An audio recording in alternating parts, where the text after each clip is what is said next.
Entonces, estas expresiones de aquí, que son la serie aritmética, esto es cuando el número es impar, tiene esta forma, y cuando es par, tiene esta forma. Es la doble serie, ¿eh? Es la doble serie escrita matemáticamente, en forma de doble, me reitero, serie. Entonces, es muy fácilmente programable en un ordenador, en un programa informático, de manera que nos permita calcular números primos todos los que queramos, ¿de acuerdo? Este programa lo he hecho juntamente con mi hermano, que es ingeniero de telecomunicaciones, que es Carlos, que está aquí sentado.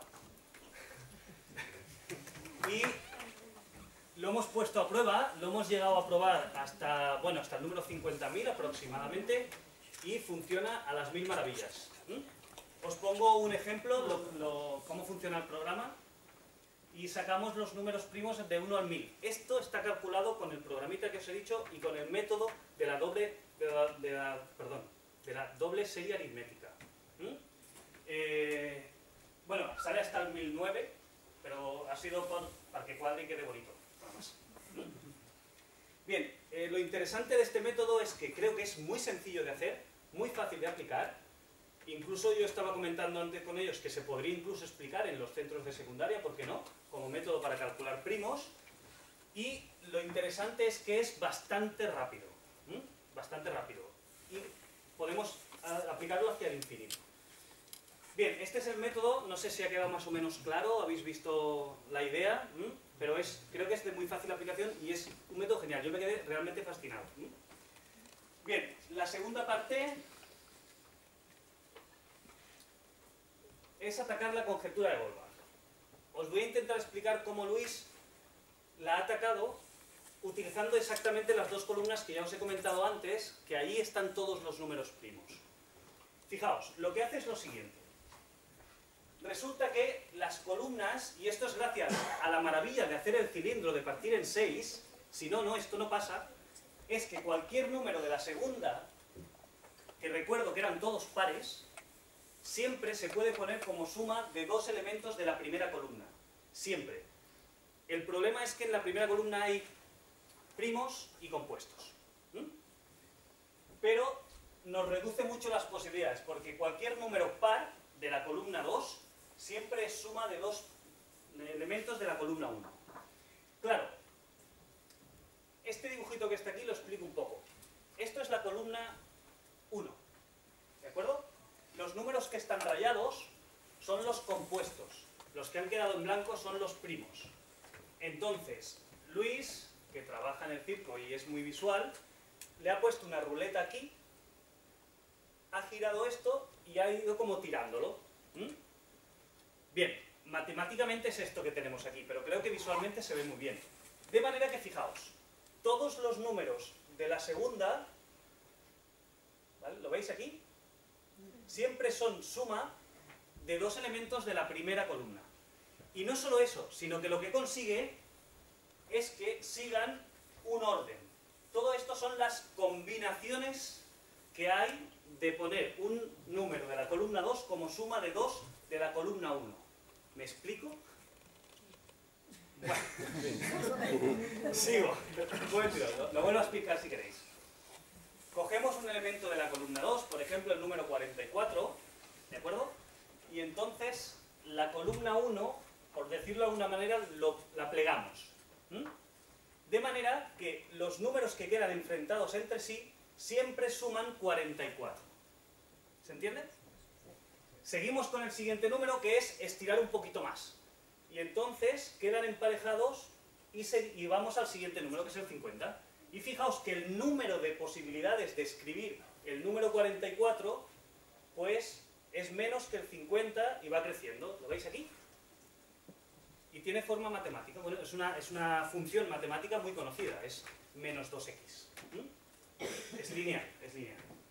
Bien, de manera que si nos fijamos un poquito, en todos los números de la columna 2, siempre hay combinaciones que son estas que están redondeadas, no sé si lo veis desde el fondo. Sí.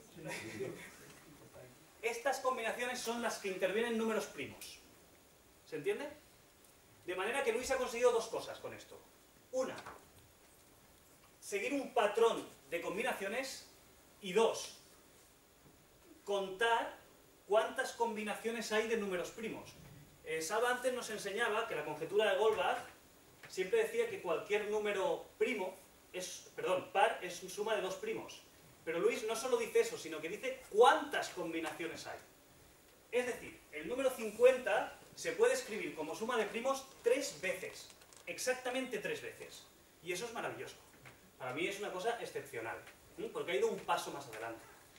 Bien, entonces, lo mismo se puede hacer, fijaos que aquí están algunos pares, pero no todos. Pero resulta que la columna 4, que también estaban otros pares, pasa exactamente lo mismo, pero con elementos de la columna 5. ¿Sí? De manera que vuelve a pasar lo mismo. Estos pares no son los mismos que en la columna 2. Pero vuelve a pasar exactamente lo mismo. Fijaos que la distribución matemática que tiene, las combinaciones, son las mismas. Siempre pasa. Estoy acostumbrado porque en clase pasa también. Lo que pasa es que en clase cogemos y le quitamos el móvil y lo revisamos. Voy a beber un poquito de agua.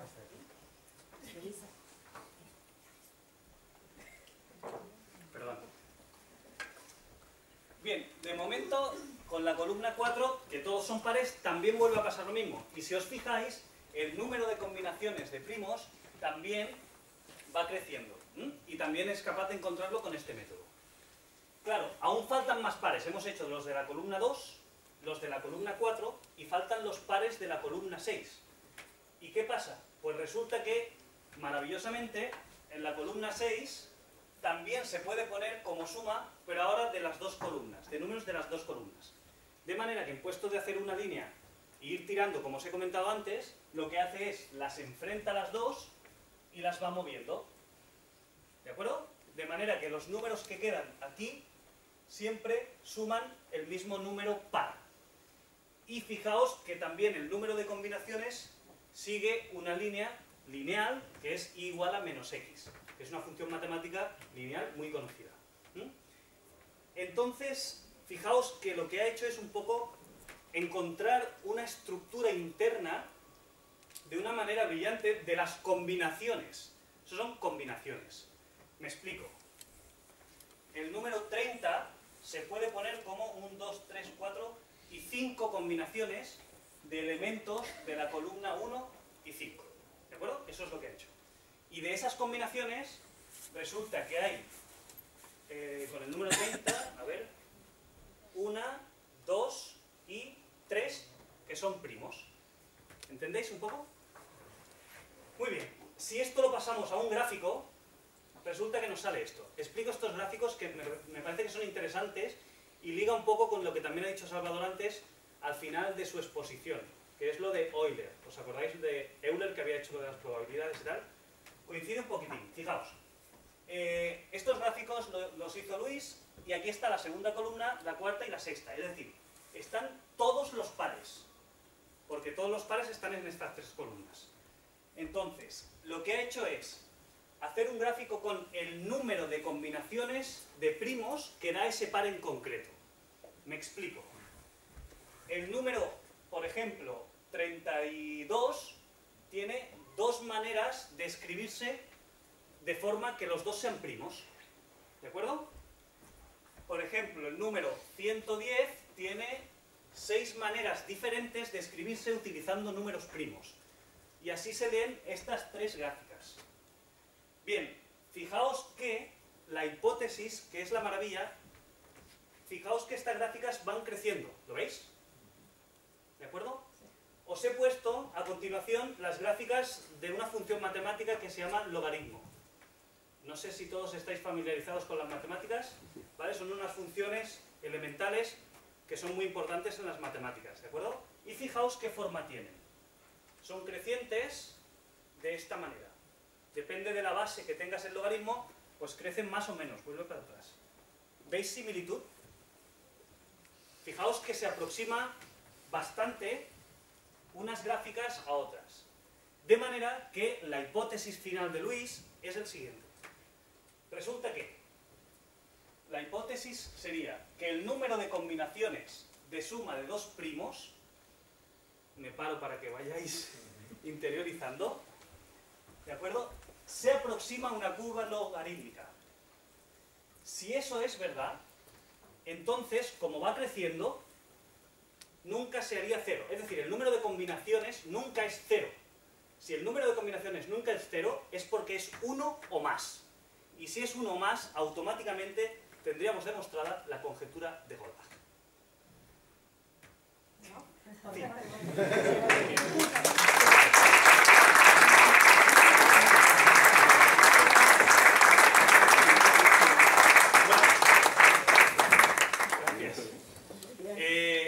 Yo diré dos cositas más. Primero, muchas gracias por la atención. Nunca he tenido un público tan entregado, os digo de verdad, soy profesor, lo podéis entender.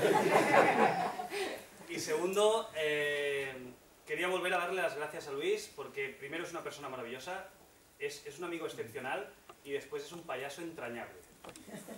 Y la verdad es que cuando cayó esto en mis manos, como ha dicho antes Francesc, yo también fui la persona más feliz del mundo. Y le vuelvo a reiterar mis gracias y le doy la palabra, que es el protagonista de esta conferencia. ¿De acuerdo? Muchas gracias.